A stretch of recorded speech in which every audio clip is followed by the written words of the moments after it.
Amen. Good morning, everybody. A Fifth Hanukkah. Please remember that davening tomorrow goes back to the regular time of 8:45. Please keep that in mind.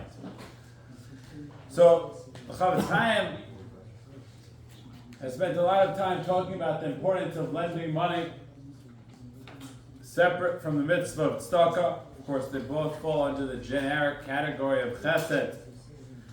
And he raises a very interesting suggestion for people, obviously with appropriate documentation, and that is, although there are gemachs, there are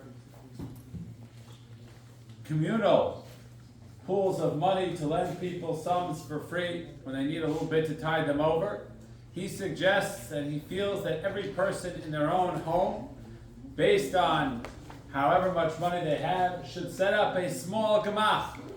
Set aside a small amount of money in a separate account, is how we would say it today, so that you can lend money to people who come to you who need money.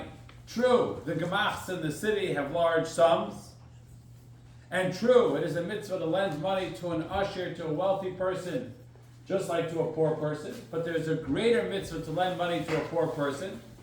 And b'derech klal, unless someone is incredibly wealthy, the amount of money they'll be able to set aside in their own home from which they can lend money would be to someone who is less fortunate, who is poor. And they could fulfill the mitzvah im kesef talves ames ha'ani imach in such a beautiful way.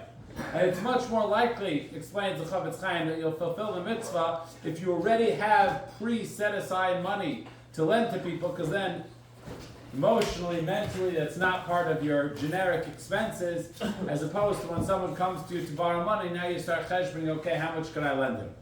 And he believes that each person in their own home should have such a fund. It could be a few dollars set aside.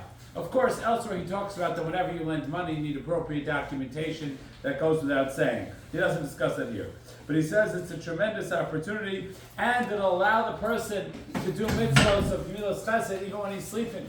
Because if he has money set aside, that even if he's sleeping, or he's out learning, or he's working, or whatever else he's doing, his family members know, this is the pool of money that's set aside to lend. So when a poor person comes, they're able to use that money and lend to it, and his money can continue generating amazing mitzvahs.